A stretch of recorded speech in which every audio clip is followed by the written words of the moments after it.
earth is this crazy function here, f of x? And how would I find its limits at 0, 1, and 3? If you're wondering what that answer is, you're going to want to stick around to the end of the video because I'm going to show you just how to do that like a ninja. Let's get started.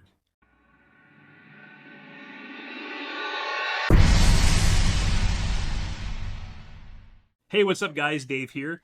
This f of x function might be a little intimidating at first. I mean, I remember learning it for the first time myself, and it's a really weird notation of writing things. It looks like you're just throwing 3 different functions into one. And it kind of is that, because this is something known as a piecewise notation. And piecewise notation has that left curly bracket on the side or on the right, depending on how you're looking at it. You'll notice that you have 2 parts to it. One is you're going to have a set of functions, and then 2 are going to be intervals where those functions are applied. And so when you look at f of x here, think of it as 3 separate functions that you would graph only for the portions specified by their intervals. We're going to do just that in this video because by graphing this problem, it's going to really help you to visually see how to quickly find the limits of x in the function f of x. So before we go ahead and get started with this, hit that subscribe button if you haven't already, and leave a comment. Tell me what you think by the end of this video. I'd love to hear your feedback. The first thing we're going to do when we graph this, right, is we're going to recognize that there are 3 functions. The absolute value of x, the constant function 3, and the line graph x. And as I mentioned before, we have to be mindful of where on a line graph we would graph each one of these, right? So if you look at the first function, the absolute value of x, it's only valid between the values of -1 and 1 for x. Looking at the Cartesian graph here, I went ahead and graphed that for you. And you may have already learned about the absolute value function of x, and if you haven't, that's okay. But essentially what it's saying, right, is that even if I give you a value like -3 or -2, the absolute value makes it +3 or 2. So on a line graph, or a Cartesian graph I should say, it's going to look like a V that's shown in orange here. You're going to have points at -1, 1, 0, 0, and 1, 1. Okay, so the first question I asked was, I want you to find the limit of x when k equals 0. This is basically saying at the origin, when the graph hits that point at the origin at 0, 0, what is the limit of this function? Well, the cool thing here is that you can use a pencil trick where you take your pencil, you put it on your piece of paper, and without lifting your hand, see if you can trace a line from -1 to 0 following the orange line I've outlined here for the function.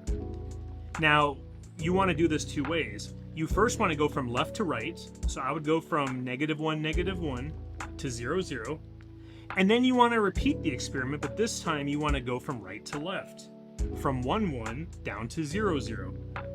In both cases, did your hand meet at the same place at 0, 0 and without lifting your pencil or jumping? If your answer is yes, that's a really cool visual way of determining that the limit exists. So in this case, when you approach 0, this tells you that it doesn't matter what direction you're approaching from, the limit of the original function f of x at x equals 0 would simply be 0, because that's where both ends would always meet. Now, it gets a little tricky when you want to find the limit at x equals 1.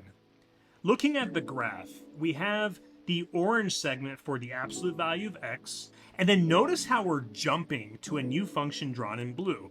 And that new function drawn in blue starting at x equals 1 is the constant function 3.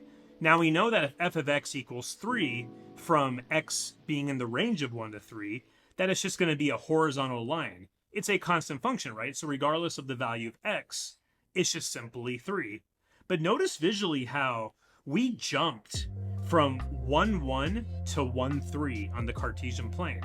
In other words, if you did that same pencil trick and you started with your hand at 1, 1, if you wanted to trace over to 1, 3, it's impossible without lifting your hand up and jumping.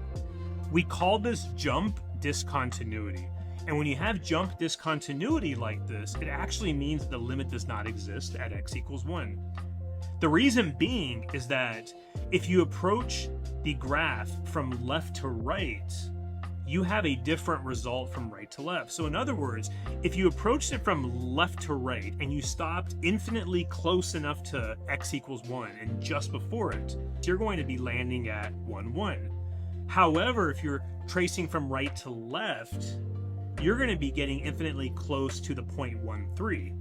So now we have two values of approach, y equals 1 and y equals 3, depending on which direction you approach from. And because they don't match, the limit simply does not exist. Finally, for the point x equals 3 and y equals 3, you'll notice that when we want to find the limit of f of x at x equals 3, both the blue and green functions, with the blue being the constant function 3 and the green being the constant function x, they join at a point. They're basically stitched together and they both meet at 3, 3 when x equals 3. So doing your pencil test again, you'll notice that regardless of approaching that point from the left or the right, you're going to end up in the same exact place. It doesn't matter which way you slice it. You didn't lift your hand off the paper and you didn't jump. You will find either way that the limit is the same, having a value of 3 when x is 3. So I hope this video was useful. Again, hit that subscribe button if you haven't already. And if you want to find out more about limits in general and finding a limit for x, you want to check out this other example video I have, and I'll have it in the description below, and I'll catch you later.